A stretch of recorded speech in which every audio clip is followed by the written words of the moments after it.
നമസ്കാരം. ഇന്ന് ഞാൻ വന്നിരിക്കുന്നത് വളരെ സിമ്പിളായിട്ടുള്ള ഒരു വാനില കേക്കിൻ്റെ റെസിപ്പി ആയിട്ടാണ്. അപ്പോൾ മുട്ടയൊന്നും ചേർക്കാതെ നല്ല സിമ്പിളായിട്ട് സൂപ്പർ സോഫ്റ്റ് ആയിട്ടുള്ള ഒരു വാനില സ്പോഞ്ച് കേക്കാണ്. എല്ലാ കേക്കിനും ബേസ് കേക്കായിട്ട് നിങ്ങൾക്ക് ഉപയോഗിക്കാവുന്നതാണ്. അപ്പോൾ നമുക്ക് വേഗം തന്നെ ഇതെങ്ങനെയാണ് ഉണ്ടാക്കിയെടുക്കുന്നത് നോക്കാം.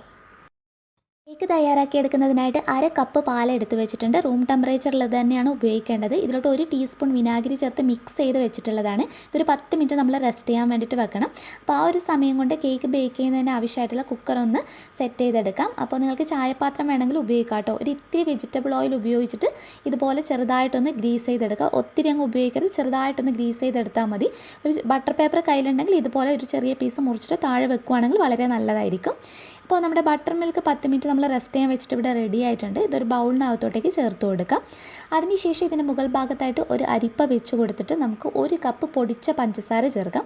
1 കപ്പ് എന്ന് പറയുന്നത് 240 ml കപ്പാണ് കേട്ടോ. നന്നായി പൊടിച്ച പഞ്ചസാര ഒന്നുകൂടി അരിച്ചെടുത്തിട്ട് വേണം നമ്മൾ ചേർക്കാൻ വേണ്ടിയിട്ട്. അതിനുശേഷം വിസ്ക് ഉപയോഗിച്ചിട്ട് ഈ ബട്ടർ മിൽക്കും ഈ പൊടിച്ച പഞ്ചസാരയും നല്ലതുപോലെ അലിഞ്ഞു വരുന്ന രീതിയിലൊന്ന് യോജിപ്പിച്ചെടുക്കാം. അതിനുശേഷം ഇതിലോട്ട് നമുക്ക് അര കപ്പ് വെജിറ്റബിൾ ഓയിൽ ചേർക്കാം. ഏത് വെജിറ്റബിൾ ഓയിൽ വേണമെങ്കിലും നിങ്ങൾക്ക് ഉപയോഗിക്കാവുന്നതാണ്. ഒരിക്കലും ഒലീവ് ഓയിലോ വെളിച്ചെണ്ണയോ ഈ റെസിപ്പിക്ക് വേണ്ടി ഉപയോഗിക്കരുത്. അപ്പോൾ അതിൻ്റെ ടേസ്റ്റ്, നമ്മുടെ കേക്കിൻ്റെ ടേസ്റ്റ് മൊത്തത്തിൽ അങ്ങ് കളയും. അപ്പോൾ ഏതെങ്കിലും ഒരു വെജിറ്റബിൾ ഓയിൽ ഉപയോഗിക്കാം. നന്നായിട്ട് യോജിപ്പിച്ചെടുത്തതിന് ശേഷം ഒരു അരിപ്പ വെച്ച് അതിൻ്റെ മുകളിലോട്ട് ഞാനിപ്പോൾ 1.5 കപ്പ് മൈദയാണ് ചേർത്ത് കൊടുത്തിട്ടുള്ളത്.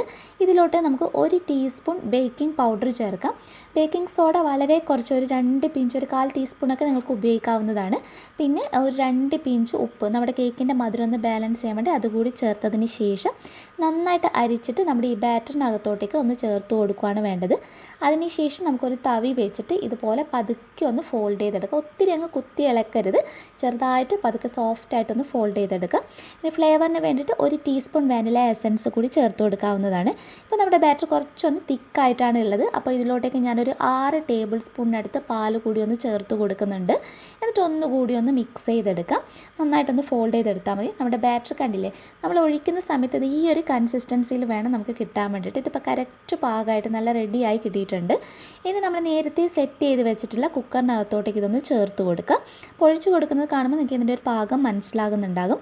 അപ്പോൾ ശരിക്കും ഒഴിച്ച് കൊടുത്തതിന് ശേഷം കുക്കർ തറയിൽ വെച്ച് ഒന്ന് തട്ടി കൊടുത്തിട്ട് ഇത് നന്നായിട്ടൊന്ന് ലെവൽ ചെയ്തെടുക്കുക. എയർ ബബിൾസൊക്കെ ഒന്ന് റിമൂവ് ചെയ്യുക. അതിന് ശേഷം കുക്കറിൻ്റെ അടപ്പിൻ്റെ വിസിലും വാഷറൊക്കെ റിമൂവ് ചെയ്തിട്ട് ഇതുപോലെ ഒന്ന് അടച്ചു വെക്കാം. ഇനി ഇത് ബേക്ക് ചെയ്തെടുക്കുന്നതിനായിട്ട് ഒരു തവ, ഉപയോഗിക്കാത്ത ഒരു തവ വെച്ചിട്ട് അത് നന്നായിട്ടൊന്ന് ചൂടാക്കിയെടുക്കുക, ഒരു 5 മിനിറ്റ്. അതിനുശേഷം നമ്മുടെ കുക്കർ ഇതിലോട്ട് ഇറക്കി വെച്ച് ഒരു ലോ ടു മീഡിയം ഫ്ലെയിമിലിട്ടിട്ട് 45 മിനിറ്റ് തുടങ്ങി 50 മിനിറ്റ് വരെയാണ് ബേക്ക് ചെയ്തെടുക്കേണ്ടത്. അപ്പോൾ നമ്മൾ ബേക്ക് ചെയ്യാൻ വെച്ചിട്ട് കറക്റ്റ് 45 മിനിറ്റ് കഴിഞ്ഞിട്ടുണ്ട്. നമ്മുടെ കേക്ക് നല്ലതുപോലെ കണ്ടില്ലേ, ശരിക്കും നന്നായി പൊങ്ങി കിട്ടിയിട്ടുണ്ട്. ഒരു സ്റ്റിക്ക് വെച്ചിട്ട് ജസ്റ്റ് ഒന്ന് കുത്തി നോക്കുക.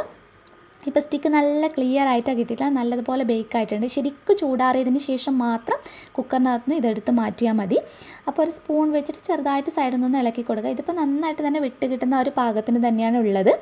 അപ്പോൾ ഇത് നമുക്കൊരു പ്ലേറ്റിനകത്തോട്ടേക്ക് ഒന്ന് വെച്ച് കൊടുക്കാം. കണ്ടില്ലേ, നമ്മുടെ കേക്ക് നല്ല സോഫ്റ്റായിട്ട് നന്നായി പൊങ്ങി കിട്ടിയിട്ടുണ്ട്. മുട്ട ചേർക്കാതെ തന്നെ നല്ല സൂപ്പർ സോഫ്റ്റ് ആയിട്ടുള്ളതും നല്ല ശരിക്കും അതുപോലെ തന്നെ നല്ല അടിപൊളിയായിട്ട് നമുക്ക് റെഡിയാക്കി എടുക്കാവുന്നതാണ്. ഇത് കാണുമ്പോൾ നിങ്ങൾക്ക് മനസ്സിലാവുന്നുണ്ടാകും ഇത് എത്രത്തോളം സോഫ്റ്റ് ആണെന്നുള്ളത്. അപ്പോൾ ഇത് ഞാനൊന്ന് കട്ട് ചെയ്തിട്ട് ഒരു പീസ് കൂടി ഒന്ന് കാണിച്ചു തരാം നിങ്ങൾക്ക്.